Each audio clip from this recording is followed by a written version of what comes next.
Hey yo guys, what's up and welcome back to Toe Tags Metal Reviews, and today we're getting our first impressions of Vile Genesis by Inferi.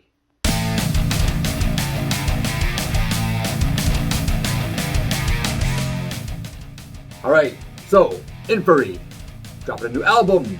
We reacted to this band once or twice? Once. And it was fucking awesome. It was amazing. And they put out a couple other singles that were fucking awesome. And their previous albums fucking awesome.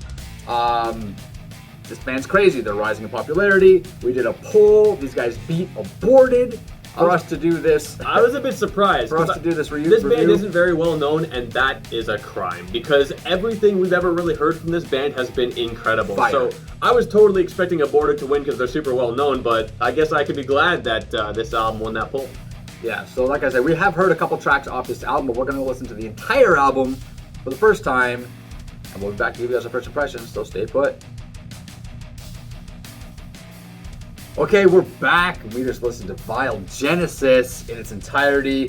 I gotta say, I think this album's pretty good on a first listen, but it is plagued with some things that bother us a lot when it comes to albums like this, and that's that it's very samey throughout the whole album. So when we're writing notes, we're gonna sound like broken records because we've said stuff like this on other albums, but basically when we're writing notes, it's like, what do you write? Because you write the same things for everything. Great solo, vocals are on point, the drumming is furious and awesome, the bass lines are cool, like it's just, the band's very consistent, and sometimes too much consistency is not necessarily a bad thing, but it makes it hard for us to convey what we just heard in words. It can be really challenging, especially when, is it, a good thing that it sounds the same or a bad thing that it sounds the same? Like, it can be a case-by-case basis when it comes down to it. Exactly. So I guess let's talk about a couple of highlight tracks. There is only 8 tracks on this album, but all the tracks are between 5 and 6 minutes long. The last track, which is closer to 7 minutes.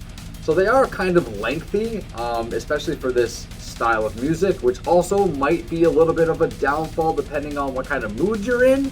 For me, on the first impressions, it wasn't too bad. So highlight tracks for me are track number 3, Samayan Hive, track number 6, Mesmeric Horror, which was the single we reacted to, and track number 7, Carving Thine Kingdom.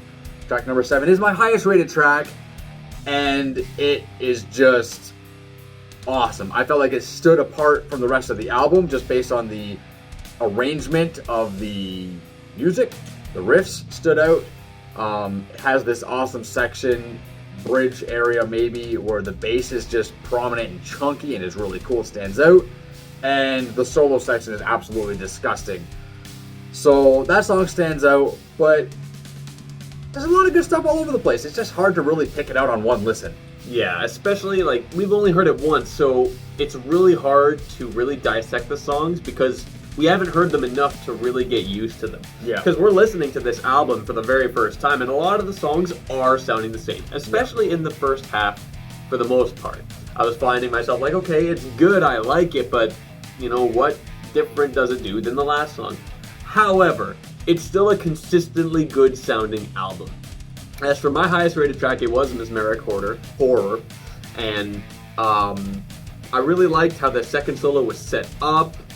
It has a really nice bookend on it. Just overall, was really checking the boxes a little bit more than other tracks. However, I really liked Carving Thine Kingdom. I really liked the title track, and I really liked Simian Hive, Samayan, whatever. I naturally read that as Simian. You can naturally read that as whatever you want. So, there was this groove in Simian Hive around the 1 minute 15 second mark that was totally nasty and just really straightforward, and I really liked that. And the solo and the bridge started up really nicely as well. So, I am kind of having very similar notes like, yeah, this groove is sick, that solo is sick, they set this up really well. But I found for the most part in the second half of the album, it was a lot more prevalent than it was in the first. However, once again, we've only heard the album one time. Exactly. So throughout the week, we could feel the same way throughout the entire album, right? Like, it could be the whole thing's amazing, or the whole thing is too samey. We'll just have to see throughout the week.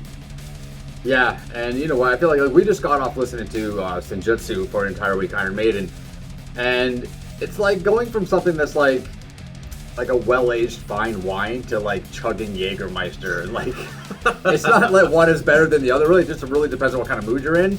But there's a lot to take in here, so we're gonna do that. We're gonna listen to it for the entire week, and we'll be back in a week to give you guys our full and final review of Vile Genesis. So guys, like this video if you like this, subscribe if you guys are new to the channel, leave your comments down below and let us know what you guys think of this album. It just came out fresh off the press. I'm Vile Self. I'm TV Fish. We'll see you guys on the next one.